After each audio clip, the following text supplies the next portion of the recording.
नमस्कार प्रिय दर्शकों, आप देख रहे हैं मेरा YouTube channel ask Arya astrology और मैं हूं आपका एस्ट्रोलॉजर आर्या हर्ष। मित्रों, आज का ये वीडियो बहुत ख़ास होने वाला है क्योंकि इस वीडियो में हम शतरंज के एक बहुत ही महान खिलाड़ी का कुंडली विश्लेषण करेंगे। इससे पहले मैंने विश्वनाथ आनंद की कुंडली को एनालाइज़ किया था, उनका विश्लेषण किया था। अगर आपने उस वीडियो को नहीं देखा तो मैं उस वीडियो का लिंक आई बटन में दे दूंगा, आप उस वीडियो को ज़रूर जाकर देख लें।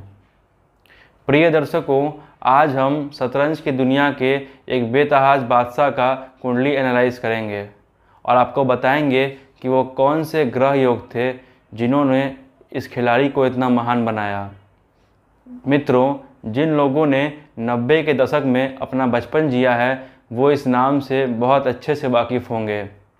जी हाँ दोस्तों, हम बात कर रहे हैं शतरंज की दुनिया के एक महान खिलाड़ी जिसका नाम है गैरी कास्पारोव। गैरी कीमोविच कास्पारोव की कुंडली का विश्लेषण आज इस वीडियो में करेंगे और वो सारे रहस्य बताएंगे जो आप लोगों को नहीं पता। साथ में हम ये भी बताएंगे कि गैरी कास्पारोव शतरंज की दुनिया के इतने महान खिलाड़ी कैसे बने। लेकिन इससे पहले मित्रों, मैं गैरी कास्पारोव के बारे में आपको कुछ बताना चाहूँगा। मित्रों, गैरी कास्पारोव का पूरा नाम गैरी कीमोविच कास्पारोव है। गैरी कास्पारोव का जन्म सोवियत यूनियन के बाकू शहर में हुआ था जो आज रसिया में है। गैरी कास्पारोव का जन्म 13 अप्रैल 1963 को हुआ था। गैरी कास्पारोव शतरंज के एक इंटरनेशनल ग्रैंड मास्टर हैं और विश्व चैम्पियन रह चुके हैं। वो एक फॉर्मर वर्ल्ड चैम्पियन है, यानी पूर्व विश्व चैम्पियन है। उन्होंने 1985 से 2000 तक विश्व चैम्पियन बनने का गौरव प्राप्त किया था। महज 22 वर्ष के उम्र में उन्होंने विश्व चैम्पियन बनने का गौरव प्राप्त किया था। यह एक बहुत ही बड़ी बात है क्योंकि इतनी कम उम्र में किसी भी खिलाड़ी ने विश्व चैम्पियन का ताज हासिल नहीं किया था। गैरी कास्पारोव अपने समय के सबसे महानतम खिलाड़ी में से एक है। मीडिया में यह डिबेट भी होता है कि गैरी कास्पारोव शतरंज के सबसे महान खिलाड़ी हैं कि मैग्नस कार्लसन। मित्रों, गैरी कास्पारोव को शतरंज की दुनिया में कई बार बहुत सारे बड़े बड़े पुरस्कारों से भी नवाजा गया है, जैसे कि चेस ऑस्कर। मित्रों, गैरी कास्पारोव चेस खेलने के साथ साथ एक बहुत अच्छे लेखक और पॉलिटिकल एक्टिविस्ट भी हैं, यानी राजनीतिक कार्यकर्ता भी हैं। जिन लोगों को ये नहीं पता उन्हें मैं बता दूं कि गैरी कास्पारोव शतरंज के ऊपर किताबें लिखा करते हैं। गैरी कास्पारोव ने अपने जीवन में कुछ किताबें लिखी हैं जो बहुत अच्छी हैं। उनमें से कुछ किताबों को अभी आप अपने स्क्रीन पर देख सकते हैं। प्रिय दर्शकों, गैरी कास्पारोव रसिया में एक राजनीतिक कार्यकर्ता भी हैं, वो राजनीति से जुड़े हुए हैं। प्रिय दर्शकों, गैरी कास्पारोव के जीवन का एक बहुत ही दिलचस्प किस्सा ये है कि गैरी कास्पारोव वो पहले ऐसे खिलाड़ी हैं जो कि एक IBM super computer deep blue से हार गए थे। पहली बार ऐसा हुआ था कि मैन वर्सेस मशीन के इस मुकाबले में कोई एक शतरंज खिलाड़ी था जो विश्व चैम्पियन भी था और जो मशीन के खिलाफ हार गया था। उनकी इस मैच के बाद काफ़ी निंदा भी हुई थी क्योंकि कोई भी खिलाड़ी, कोई भी विश्व चैम्पियन आज तक मशीन से नहीं हारा था। लेकिन गैरी कास्पारोव पहले ऐसे खिलाड़ी थे जो कि एक विश्व चैम्पियन होने के बावजूद भी एक मशीन से हार गए थे। उस मशीन का नाम था IBM super computer deep blue. प्रिय दर्शकों, उस मैच की कुछ तस्वीरें अब अपने स्क्रीन पर देख सकते हैं। मित्रों, इस बात में तो कोई संदेह नहीं है कि गैरी कास्पारोव शतरंज की दुनिया के सबसे महानतम खिलाड़ियों में से एक हैं। लेकिन इन दिनों गैरी कास्पारोव ने शतरंज से संन्यास ले लिया है और वो अपना पूरा समय लेखन और राजनीति में बिताते हैं। प्रिय दर्शकों, आज के इस वीडियो का यही लक्ष्य है कि हम गैरी कास्पारोव की कुंडली को एनालाइज करेंगे और आपको बताएंगे कि क्यों वो इतने महान शतरंज खिलाड़ी बने और उनके व्यक्तित्व की विशेषताओं पर भी हम नज़र डालेंगे। तो आइए दोस्तों, हम गैरी कास्पारोव की जन्म कुंडली का अध्ययन करते हैं। प्रिय दर्शकों, अभी जो कुंडली आप अपने स्क्रीन पर देख रहे हैं यह गैरी कास्पारोव की लगन कुंडली है। मैंने इस कुंडली को इंटरनेट से प्राप्त की है। इंटरनेट पर एस्ट्रोसेज कुंडली वेबसाइट पर जो टाइम और डेटा दिया हुआ था, मैंने इस कुंडली को वहीं से प्राप्त की है। जो कुंडली वहाँ मौजूद थी गैरी कास्पारोव की date of birth, time of birth और प्लेस ऑफ बर्थ के साथ, तो मैंने इस कुंडली को वहीं से ली है। आइए इस जन्म कुंडली का अध्ययन करते हैं और जानते हैं कि गैरी कास्परोव की कुंडली में क्या खास बातें हैं। प्रिय दर्शकों, जैसा कि आप सब देख सकते हैं, इस कुंडली के प्रथम भाव में चंद्रमा बैठा है। तो इसका मतलब ये हुआ कि ये कुंडली वृश्चिक लगन की है और वृश्चिक राशि की है। प्रिय दर्शकों, वृश्चिक लगन या वृश्चिक राशि एक बहुत ही रहस्यमयी राशि होती है। इस राशि के अंदर बहुत से गुण छुपे होते हैं। ये लोग बड़े ही टैलेंटेड होते हैं। साथ ही इन लोगों को पहेली सुलझाने का भी खूब शौक़ होता है, क्योंकि शतरंज एक ऐसा खेल है जो पूरा पहेलियों से भरा हुआ है। तो गैरी कास्परोव की वृश्चिक राशि उनको पहेली सुलझाने में काफ़ी सहायता करती है। प्रिय दर्शकों, क्योंकि ये कुंडली वृश्चिक लगन और वृश्चिक राशि दोनों की है, तो गैरी कास्परोव की पर्सनालिटी के ऊपर वृश्चिक राशि का बहुत अधिक प्रभाव पड़ा है। प्रिय दर्शकों, इस कुंडली में आप देख ही सकते हैं कि चंद्रमा कुंडली के प्रथम भाव में बैठा है और उससे एक घर आगे और एक घर पीछे कोई ग्रह नहीं बैठा है, यानी चंद्रमा कुंडली में अकेले बैठा है। प्रिय दर्शकों, ये एक कुंडली में दुर्योग बनाता है, जिसे हम कहते हैं केम द्रुम योग।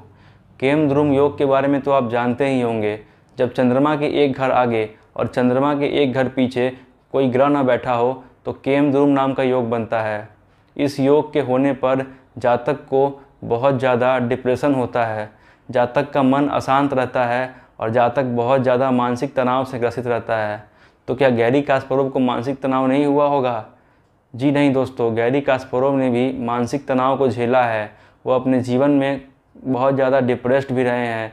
कई ऐसे मौके आए थे जब गैरी कास्परोव को मानसिक तनाव हुआ था। हम तो गैरी कास्परोव को दूर से देख रहे हैं, तो इसीलिए हमें ऐसा लगता है कि वह बहुत ही शांत खिलाड़ी हैं, वो अपने जीवन बहुत अच्छे से काट रहे होंगे। लेकिन सच्चाई तो ये है कि इन बड़े खिलाड़ियों को भी अपने जीवन में खूब तनाव होता है। लेकिन क्योंकि हम इन्हें दूर से देख रहे हैं, हम मीडिया से इन्हें देख रहे हैं, हम दूर से इन्हें सुन रहे हैं, तो हमें इस बारे में पता नहीं चलता। प्रिय दर्शकों, इस कुंडली में ऐसी बहुत सी खास बातें हैं जो मैं आपको बताना चाहूँगा। प्रिय दोस्तों, आइए अब हम इस कुंडली में राजयोग गिनते हैं। हम राजयोगों में पहले केंद्र त्रिकोण राजयोग की बात करेंगे। इस कुंडली के प्रथम भाव का जो स्वामी मंगल है वो कुंडली के नवम भाव में है। ये पहला केंद्र त्रिकोण राजयोग है। इस कुंडली के दसम भाव का जो स्वामी सूर्य है वो कुंडली के पंचम भाव में है। ये दूसरा केंद्र त्रिकोण राजयोग है। उसके अलावा इस कुंडली के नवम भाव का जो स्वामी चंद्रमा है वो कुंडली के प्रथम भाव में है। ये तीसरा केंद्र त्रिकोण राजयोग है। तो कुल मिलाकर इस कुंडली में 3 केंद्र त्रिकोण राजयोग है। और देखते हैं प्रिय दर्शकों, इस कुंडली के सप्तम भाव का जो स्वामी शुक्र है वो कुंडली के चतुर्थ भाव में है। ये भी अपने आप में एक राजयोग है। और कुंडली के पंचम भाव का स्वामी कुंडली के पंचम भाव में ही है। तो कुल मिलाकर हमने इस कुंडली के सारे राजयोग और केंद्र त्रिकोण राजयोगों की चर्चा कर ली। अब हम ये जानते हैं कि एक शतरंज खिलाड़ी बनने के लिए कौन कौन से भावों की भूमिका होती है। यानी अगर आपको एक महान शतरंज खिलाड़ी बनना है तो इनमें कुंडली के कौन कौन से ऐसे भाव हैं जिनकी बहुत अधिक भूमिका होगी, जिनके सहयोग से आप एक महान शतरंज खिलाड़ी बन पाएंगे। दोस्तों, भाव का अर्थ होता है हाउस। तो हम जान लेते हैं कि वो कौन कौन से हाउसेज हैं जो इम्पोर्टेंट हैं, जो महत्वपूर्ण हैं।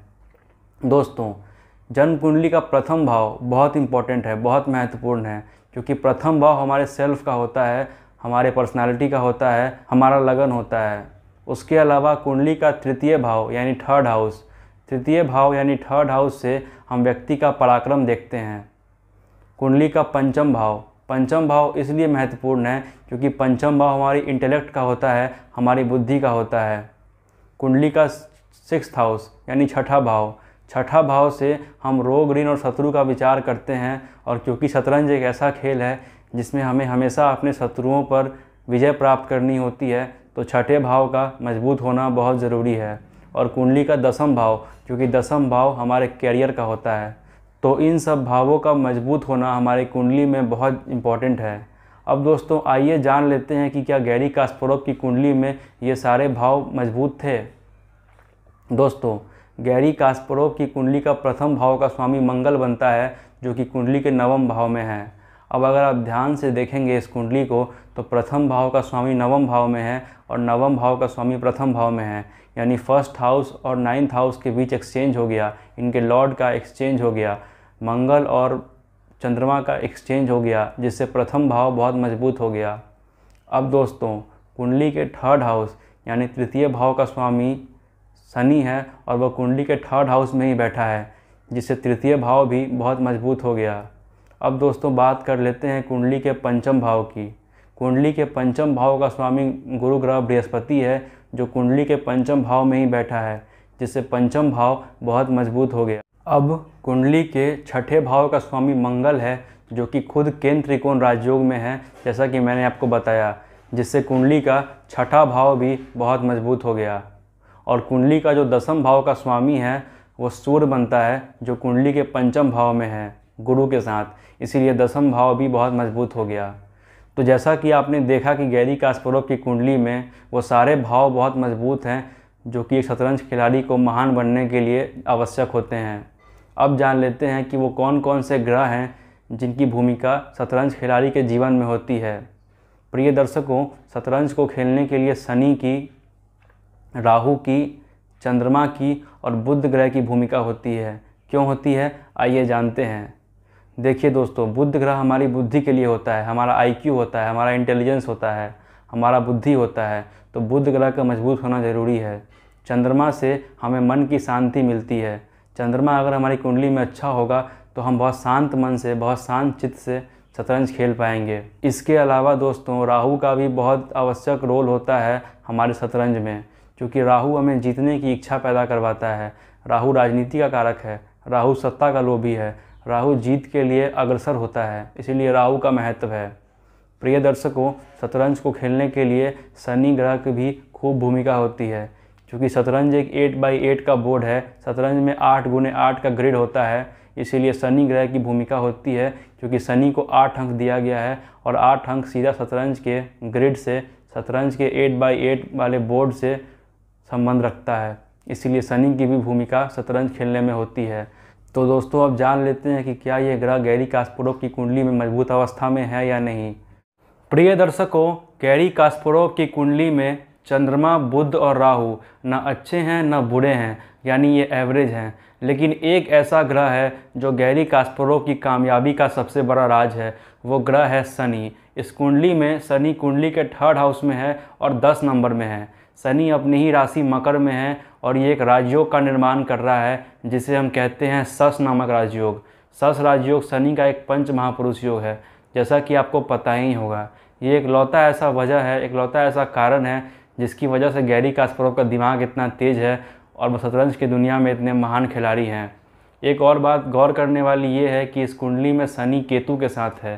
केतु एक पैरानॉर्मल प्लैनेट है, वह जिस भी ग्रह के साथ बैठता है उसकी खूबियों में इजाफा कर देता है। क्योंकि ये ग्रह शनि के साथ बैठा है तो ये शनि की खूबियों को बढ़ा देता है और सस राजयोग को और भी ज़्यादा मजबूत कर देता है। दोस्तों ये सबसे बड़ा कारण है कि गैरी कास्परोव शतरंज की दुनिया के इतने महान खिलाड़ी हैं। उनका दिमाग इतना तेज इसीलिए हुआ क्योंकि उनकी कुंडली में शनि का सस नामक राजयोग है। और ये तो हम सब जानते हैं कि शतरंज खेलने में शनि की कितनी बड़ी भूमिका है। दोस्तों अगर आप इस कुंडली को ध्यान से देखेंगे तो इस कुंडली में राहु और मंगल की युक्ति है। राहु और मंगल की युक्ति खेल जगत में बहुत अधिक सफलता दिलाती है। प्रिय दर्शकों, अब अगर आपको याद हो तो मैंने आपको शुरुआत में बताया था कि गैरी कास्परोव बहुत अच्छे लेखक भी हैं। इसका कारण क्या है दोस्तों? प्रिय दर्शकों, किसी की भी कुंडली में लेखन के लिए हम उसका थर्ड हाउस देखते हैं, उसका तृतीय भाव देखते हैं। इस कुंडली में थर्ड हाउस यानी तृतीय भाव का स्वामी शनि बनता है और वो कुंडली के थर्ड हाउस में ही है, इसीलिए कुंडली का थर्ड हाउस भी स्ट्रांग हो गया। इसके अलावा लेखन के लिए गुरु ग्रह की भी बहुत भूमिका होती है। इस कुंडली में गुरु यानी बृहस्पति कुंडली के पंचम भाव में है और अपनी ही राशि बृहस्पति की राशि में है, जिसे हम कहते हैं मीन राशि। गुरु मीन राशि में है, जिस कारण गुरु यहाँ पर हंस नामक राजयोग बना रहा है, जिस कारण से गैरी कास्परोव को इतना ज्ञान हुआ और गैरी कास्परोव उसी ज्ञान की मदद से किताबें लिखते हैं। गैरी कास्परोव किताब लिखेंगे और अच्छी किताब लिखेंगे ये तो आपने जान लिया, पर यह कैसे पता चलता है कि गैरी कास्परोव शतरंज के ऊपर ही किताबें लिखेंगे? प्रिय दर्शकों, इस कुंडली का तृतीय भाव हमारे लेखन का होता है और तृतीय भाव में शनि बैठा है, जिससे ये पता चलता है कि गैरी कास्परोव किताबें लिखेंगे तो केवल शतरंज के ऊपर ही लिखेंगे। गैरी कास्परोव ने कई सारी किताबें लिखी हैं और उनकी किताबें बहुत अच्छी हैं।